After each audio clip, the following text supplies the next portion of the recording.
Stage पर मौजूद मजलिस इत्तेहादुल मुस्लिमीन के मेरे क़ायद जनाब बैरिस्टर असदुद्दीन अवैसी साहब, मैं सबसे पहले तो पूरे पुलिस डिपार्टमेंट का तहे दिल से शुक्रिया अदा करता हूँ कि साहब हमें मालूम है कि दशहरे का त्यौहार चल रहा है और ऐसे मौके के ऊपर हम लोग आपके बीच में आए हैं। यकीनन कुछ लोगों की वजह से आप लोगों को ये बंदोबस्त बढ़ाना पड़ा और जिस तरीक़े का इंतज़ाम आपने किया है हम आपका तहे दिल से शुक्रिया अदा करते हैं। और एक बात ये कहना चाहते हैं साहब, कुछ लोग ये कह रहे थे कि हमने कोल्हापुर नहीं आना चाहिए।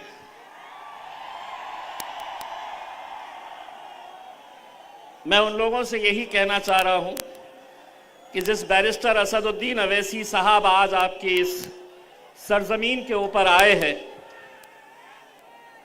वो सरजमीन की पहचान है शाहू महाराज से, छत्रपति शाहू महाराज से। शायद जो लोग विरोध कर रहे हैं उन्हें पता नहीं है कि यही छत्रपति शाहू महाराज है जिन्होंने अपने दौर में मुस्लिम बोर्डिंग की शुरुआत की थी ताकि मुस्लिम बच्चे पढ़ सके। और आज कुछ लोग, जब मैं कोल्हापुर एंटर हो रहा था तो मुझे मीडिया वालों के फ़ोन आना शुरू हो गए और वो कह रहे हैं कि कुछ संगठन आपका यहां पर आने का विरोध कर रहे हैं। एक नेता की क्लिप मुझे किसी ने भेजा जिसमें वो ये कह रहे थे कि आम्ही या पावन धर्तीवर जाती जाती मध्ये तेढ निर्माण करणारे असदुद्दीन अवैसीला इथे पाय ठेवू देणार नाही, इम्तियाज जलीलला इथे पाय ठेवू देणार नाही। आता या सगळ्यांना सांगतो आणि दाखवतोही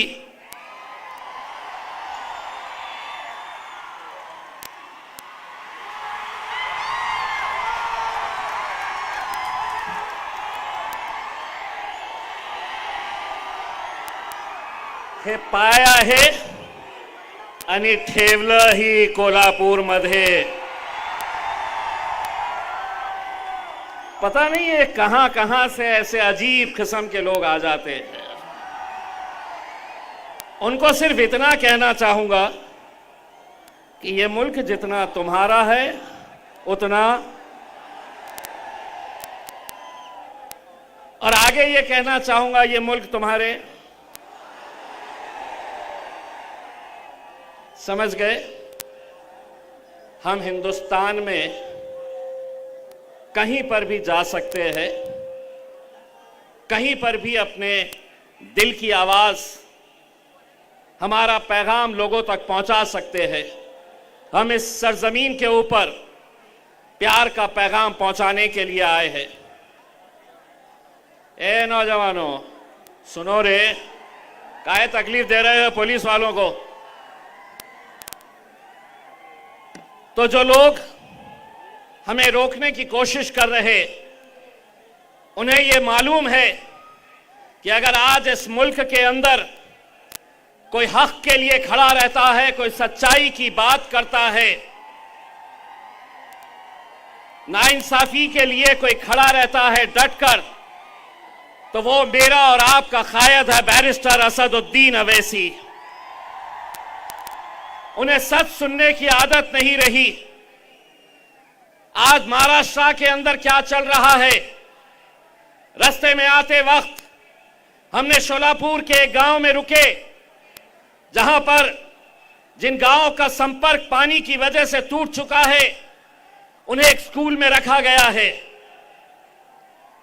ऐसे बहुत सारे लोग आज परेशान हैं। आज महाराष्ट्र का किसान परेशान है, लेकिन उनकी कोई सुनवाई नहीं हो रही है। क्या कर रहे हैं? तो मंत्री जी दौरे निकाल रहे हैं। मैं देवेंद्र फडणवीस साहब मुख्यमंत्री, इन पत्रकारों के जरिए आपको एक पैगाम देता हूं कि महाराष्ट्र बहुत आगे है। हम आईटी के अंदर कितने आगे चले गए हैं, हमारा कितना डेवलपमेंट हो गया है, इतने दिन हो गए हैं, कोई जरूरत नहीं है अब ये दौरे करने की। अपने ऑफिस में बुलाइए, और अगर आपको नहीं समझ में आता है तो गूगल का मैप हम आपको खोल कर देते हैं। एक एक गांव की क्या हालत है वहां पर आप देख सकते हैं। लेकिन नहीं, ये जो लोग विरोध कर रहे थे कि हमने नहीं आना, हम तुमसे पूछना चाहते हैं, क्या उन किसानों के खेत के ऊपर गए हैं तुम? उनके आंसू पोंछने के लिए गए हो तुम? नहीं गए। लेकिन हमने नहीं आना चाहिए। क्यों नहीं आना चाहिए? कौन रोकता है हमें? और अगर हम इचलकरंजी नहीं आएंगे तो क्या हम इजिप्ट जाएंगे, इंडोनेशिया जाएंगे, अफ्रीका जाएंगे? ये मुल्क हमारा भी है भाई। लेकिन क्या है, कुछ फालतू लोगों को ये बात समझ में आ गई है कि अगर मुझे बड़ा बनना है तो मुझे मजलिस का नाम लेना पड़ेगा, मुझे अपना नाम चमकाना है तो मुझे असदुद्दीन अवैसी का नाम लेना पड़ेगा। और यही यायचं नाही, पाय ठेवू देणार नाही। अरे आलं पण आणि पायही ठेवलं, कोल्हापूरमध्येही ठेवलं आणि इचलकरंजीमध्येही ठेवलं।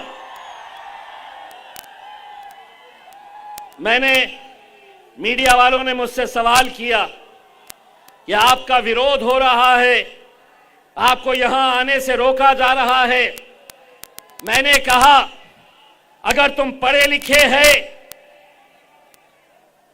अगर तुम में कोई एक समझदार है तो स्टेज हमारा लगा हुआ है, आओ स्टेज के ऊपर, हम 10 मिनट तुम्हें मौका देते हैं बोलने का, और बोलो बोलो। किस बात का विरोध कर रहे हैं पप्पू? हम मौका देते हैं तुम्हें। मैंने मीडिया वालों से पूछा, भाई साहब आप बता दीजिएगा कि क्यों विरोध कर रहे हैं करके। अरे जो शख्स, जब पाकिस्तान ने इस मुल्क के ऊपर पहलगाम में हमला किया तो यही मेरे कायद बैरिस्टर असदुद्दीन अवैसी है, जो दुनिया के अलग अलग मुल्कों में जाकर अपने देश के लिए एक पैगाम दिए।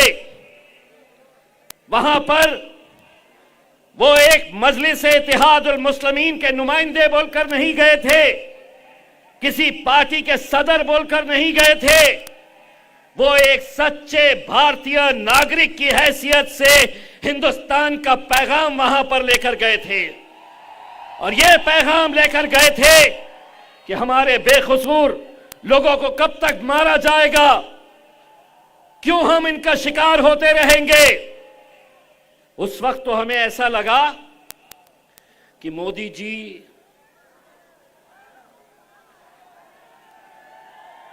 कुछ अच्छा करने वाले हैं, बदला लेने वाले हैं। लेकिन पता चला बदला कैसा? बोले क्रिकेट खेलेंगे, हम क्रिकेट खेलेंगे। शुरुआत से हमने बैरिस्टर असदुद्दीन अवैसी साहब ने यह कहा था कि एक एशिया कप अगर हमारे हाथ में नहीं आया तो कोई बड़ी बात नहीं, लेकिन हम दुनिया को एक पैगाम दे सकते थे कि हम आतंकियों के साथ, दहशतगर्दों के साथ हम कोई रिश्ता नहीं रखेंगे। लेकिन हमारा मीडिया चला क्या रहा? बोले साहब जब वो मैच खत्म हुआ ना तो हमारे खिलाड़ियों ने हाथ नहीं मिलाए, शेक हैंड नहीं किए। वाह वाह, लिखो वाह मोदी जी वाह, क्या अंदाज बयां है आपका। पैसा आ रहा है, मेरे भाइयों, सोचो, जिन लोगों के घर में इन आतंकियों ने बेकसूर लोगों को जो कश्मीर घूमने के लिए गए उनका कत्ल किया, तो कल उन्हीं के घर के बाजू, उन्हीं के मोहल्ले के अंदर पटाखे फोड़े गए। हम उन घर में बैठी हुई उस शहीद की मां, उसके बच्चे, उसकी बीवी को हम क्या जवाब देंगे कि हमने तुम्हारी मौत का बदला, देखो हमने ये कप लेकर आ गए हैं।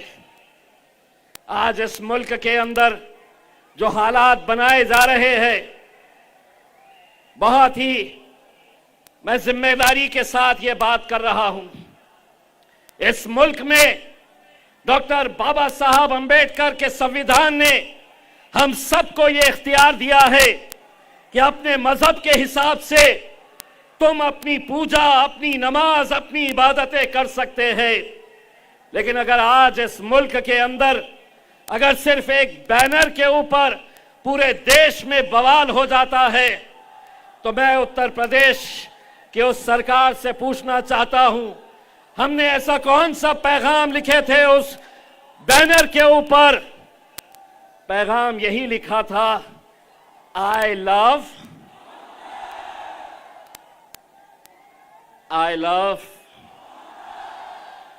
हमने मोहब्बत का पैगाम लिखे थे, और यूपी की सरकार कहती है कि नहीं, आप ये नहीं लगा सकते हैं, ये नया है।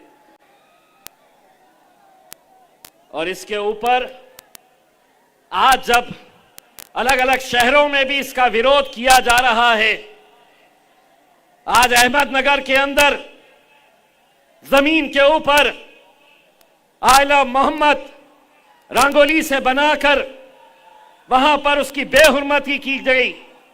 मैं नौजवानों एक बात कहना चाह रहा हूं, अल्हम्दुलिल्लाह मेरे नबी करीम सल्लल्लाहु अलैहि वसल्लम, उनको किसी बैनर की जरूरत नहीं है मेरे भाई, किसी बैनर की, किसी पोस्टर की जरूरत नहीं है। हमारी जान उन पर कुर्बान है। लोग कहते हैं, जिन लोगों को नबी करीम सल्लल्लाहु अलैहि वसल्लम के बारे में मालूम नहीं, वो हमसे सवाल करते हैं कि आपने तो उन्हें देखा भी नहीं है, आप कैसे उनके लिए जान निछावर कर देते हैं, कैसे आप उनसे इतनी मोहब्बत करते हैं?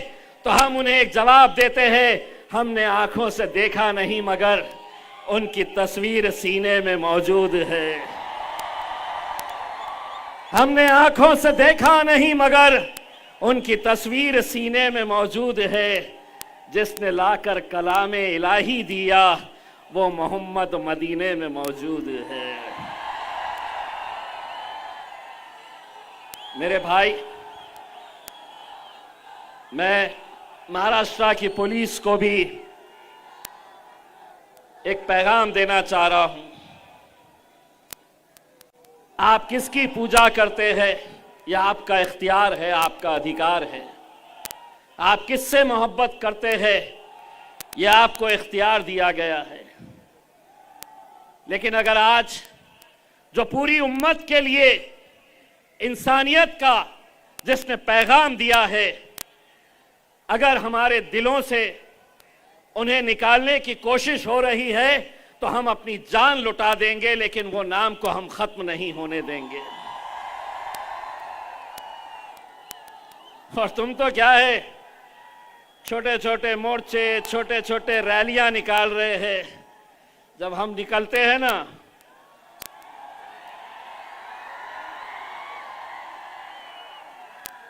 हम जब गाड़ियां लेकर हम सड़क पे उतरते हैं, उसी नाम की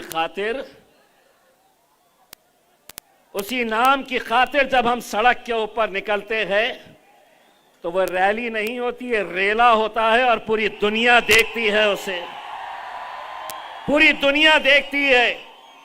एक ही नाम के अंदर वो ताकत है मेरे भाई।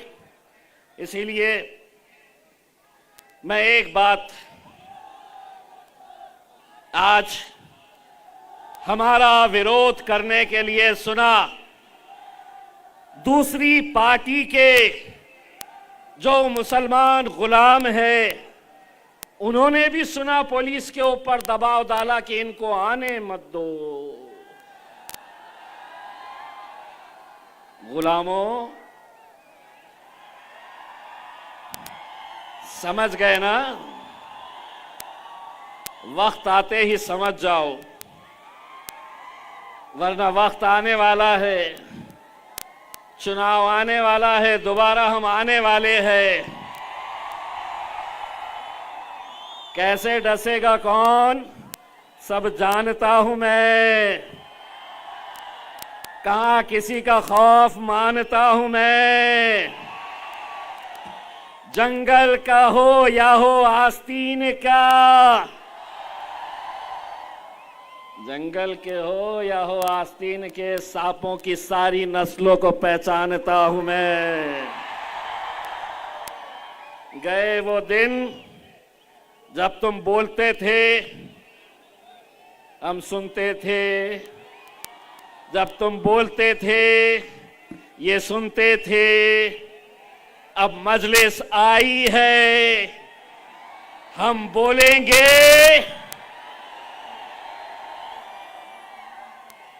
हम बोलेंगे और तुम्हारे क्या, हम बोलेंगे और तुम्हारे बाप को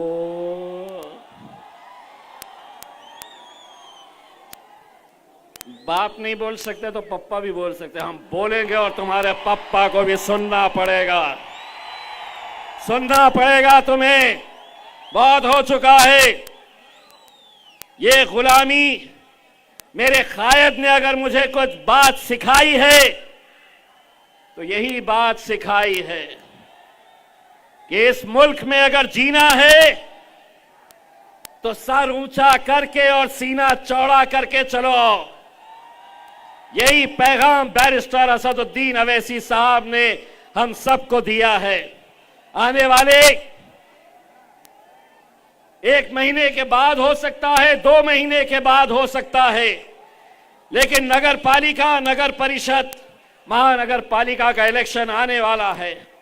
मैं आपको ये बताकर जाना चाहता हूं कि इस बार महाराष्ट्र के अंदर चाहे वो महानगर पालिका हो, नगर पालिका हो, नगर परिषद हो, जिला परिषद हो या पंचायत समिति हो, हर जगह के ऊपर इंशाअल्लाह हम पतंग लहराएंगे, हर जगह के ऊपर।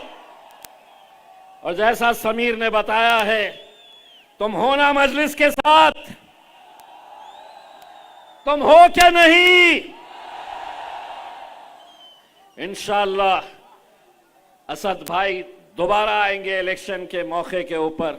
आप लोगों से सिर्फ इतनी इल्तिजा है कि अपनी मेहनत जारी रखिए, मजलिस को कामयाब करिए। और सिर्फ यही नहीं, इस बार तो इंशाअल्लाह बिहार हम आ रहे हैं,